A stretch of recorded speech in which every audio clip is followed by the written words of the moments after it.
warahmatullahi wabarakatuh. Perkenalkan, saya Adinda Nawangsari, NIM 103233137. Baik, di sini saya akan membahas topik tentang penyelesaian partai politik di bab 14 menurut Undang-Undang Nomor 2 Tahun 2011 perubahan atas Undang-Undang Nomor 2 Tahun 2008 tentang partai politik. Sebelum itu, apa sih itu partai politik? Nah, partai politik itu merupakan tempat orang-orang dengan tujuan, dengan gagasan yang sama berkumpul untuk ikut berperan dalam mengatur negara. Lewat partai, seseorang itu bisa ikut pemilu, memperjuangkan program, dan menyampaikan aspirasi masyarakat. Partai itu merupakan pilar demokrasi, tetapi faktanya partai itu sering ribut internal, yaitu rebutan kursi ketua, pemecatan kader sepihak, bahkan dualisme pengurusan. Kalau dibiarkan, itu bisa mengganggu pemilihan umum. Contohnya itu ada konflik Partai Demokrat yaitu tahun 2013, yaitu kubu Anas versus kubu Susilo Bambang Yudhoyono, dan adanya Partai Golkar yaitu pada 2016 kubu Agung versus kubu Abdul Rizal. Ini harus diselesaikan hingga Mahkamah Agung. Nah, undang-undang ini hadir untuk memberikan jalur penyelesaian yang jelas, terstruktur, dan adanya batas waktunya. Baik, langsung saja. Jadi di Undang-Undang Nomor 2 Tahun 2011 tentang partai politik di bab 14 itu menyinggung terkait penyelesaian perselisihan partai politik, dan di bab ini ada dua pasal, yaitu pasal 32 dan pasal 33. Di sini saya akan membahas satu persatu isi dari dalam pasal yang tadi saya sebutkan. Pasal pertama yaitu selesaikan dari dalam dulu. Pada pasal 32 ayat 1 menegaskan perselisihan partai politik diselesaikan oleh internal, yaitu partai sesuai dengan ADR dan ART. Artinya negara kasih kepercayaan penuh ke partai untuk menyelesaikan permasalahan sendiri dahulu. Ini disebut sebagai otonomi partai dan subsidiaritas. Masalah diselesaikan dalam tingkat paling dekat dengan sumber masalah. Implikasi hukumnya, kalau ada orang yang menggugat partai ke pengadilan negeri tanpa bukti sudah menempuh jalur internal, maka hakim wajib menyatakan gugatan tidak bisa diterima. Pintu pengadilan baru terbuka setelah internal itu gagal total. Lalu perbandingannya dengan undang-undang lama, yaitu dimana Undang-Undang Nomor 2 Tahun 2008 sebelumnya itu diubah, aturannya itu sangat minim. Yang pertama itu tidak adanya kewajiban punya mahkamah partai. Yang kedua, tidak ada batas waktu. Yang ketiga, banyaknya sengketa langsung dibawa ke pengadilan. Undang-Undang Nomor 2 2011 ini melakukan lompatan besar, mewajibkan untuk parpol itu mempunyai mahkamah partai dan memberikan batas waktu yang tegas dan menghilangkan banding. Baik, selanjutnya yaitu yang kedua yaitu mahkamah partai dan batas waktu. Pasal 32 ayat 2 ini mewajibkan mempunyai mahkamah partai. Setiap partai wajib memiliki partai atau sebutan lainnya seperti Dewan Kehormatan, Majelis Sengketa. Lembaga ini harus independen dari pengurus harian. Fungsinya itu seperti pengadilan internal partai. Apa sih yang terjadi jika tidak mempunyai mahkamah partai?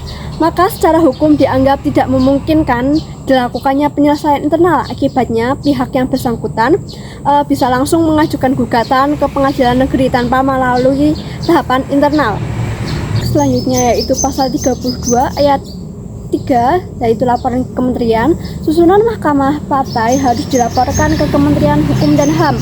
Tujuannya itu agar transparansi, negara tahu siapa hakim internal partai. Lalu untuk mencegah partai membentuk lembaga dadakan saat sengketa tiba-tiba terjadi. Kelemahan dari undang-undang ini itu tidak memberi sanksi jika partai ini tidak melapor, tapi praktiknya ketidakhadiran laporan bisa diartikan partai tersebut itu tidak memenuhi syarat penyelesaian internal. Selanjutnya yaitu ayat keempat, yaitu mahkamah partai wajib mengeluarkan putusan paling lambat itu 60 hari. Jika ada putusan lebih dari 60 hari, maka otomatis dianggap penyelesaian itu tidak tercapai dan bisa lanjut ke pengadilan negeri.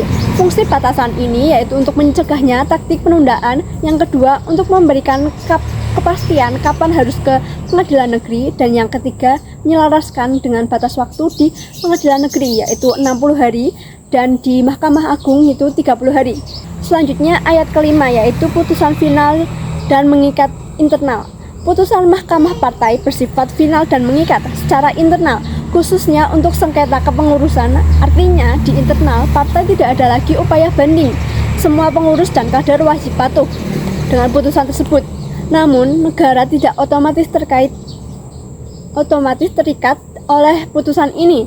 Negara akan terikat hanya setelah putusan tersebut tidak digugat dalam batas waktu dan dikuatkan oleh pengadilan negeri. Pasal 33 ayat 1 KPSI bisa ke PN. Penyelesaian dalam hal ini penyelesaian internal tidak tercapai. Penyelesaian dilakukan melalui pengadilan negeri. Apa sih yang dimaksud tidak tercapai? Jadi di ayat ini mungkin bisa menimbul dari kata tidak tercapai itu kan kurang jelas ya. Jadi bisa menimbulkan multitafsir.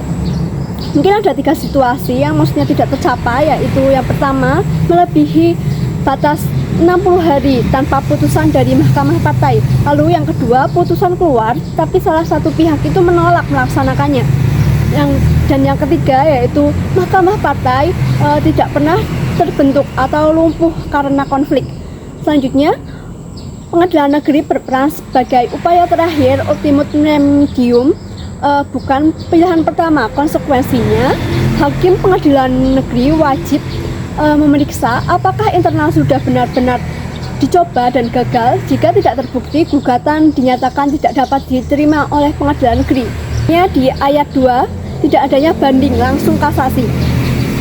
Di undang-undang ini pada ayat ini yaitu putusan pengadilan negeri ada putusan tingkat pertama dan terakhir dan hanya dapat diajukan kasasi ke pengadilan agama. Artinya jenjang banding di pengadilan tinggi itu dihapus total. Alasan ini agar efisiensi waktu sengketa partai itu kan seringkali terjadi dekat-dekat dengan pemilu gitu. Lalu yang kedua untuk mencegah teknik obstruksi pihak kalah tidak bisa banding cuma untuk memperlama waktu. Lalu yang ketiga konsekuensi logis dari batas waktu ketat. Pengadilan negeri itu 60 hari dan di Mahkamah Agung itu 30 hari. Tapi ada resiko besar, kualitas hakim di pengadilan negeri di Indonesia ini tidak merata. Dengan tidak adanya banding, kesalahan hakim dalam nilai fakta ini mungkin hampir tidak bisa dikoreksi karena kasasi hanya untuk kesalahan penerapan hukum, bukan penilaian fakta. Selanjutnya di ayat 3 yaitu batas waktu super cepat. Pengadilan, tadi kan saya juga sudah menyampaikan ya, pengadilan negeri itu 60 hari sejak gugatan terdaftar, lalu di Mahkamah Agung 30 hari sejak memori kasasi terdaftar. Waktu hitungan sejak pendaftaran, bukan sejak sidang pertama. Ini memberikan tekanan besar pada pengadilan agar tidak menunda-nunda. Kelemahan ini dalam undang-undang ini yaitu tidak menyebutkan sanksi jika pengadilan negeri atau pengadilan Mahkamah Agung melampaui batas waktu. Apakah putusan bisa dibatalkan?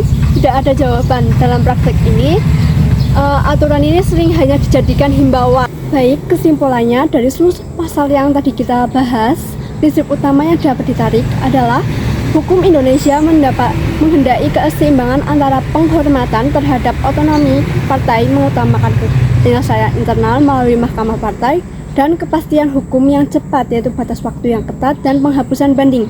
Jadi yang tadi saya sampaikan juga adanya kelemahan sistem yang masih tersisa, yaitu yang pertama itu definisi penyelesaian tidak tercapai itu tidak jelas dan multitafsir. Tadi saya juga sempat menyampaikannya. Tidak adanya sanksi jika partai tidak membentuk Mahkamah Partai. Lalu yang ketiga yaitu tidak adanya konsekuensi jika pengadilan negeri atau pengadilan Mahkamah Agung itu melampaui batas waktu. Lalu yang keempat yaitu hilangnya banding meningkatkan resiko kesalahan hakim pengadilan negeri yang tidak dapat terkoreksi. Lalu yang kelima yaitu tidak adanya mekanisme mediasi atau arbitrase di luar pengadilan. Sekian dari saya, selebihnya mohon maaf jika banyaknya kekurangan dalam penyampaian dan typo dari mulut saya. Selebihnya mohon maaf. Terima kasih. Wassalamualaikum warahmatullahi wabarakatuh.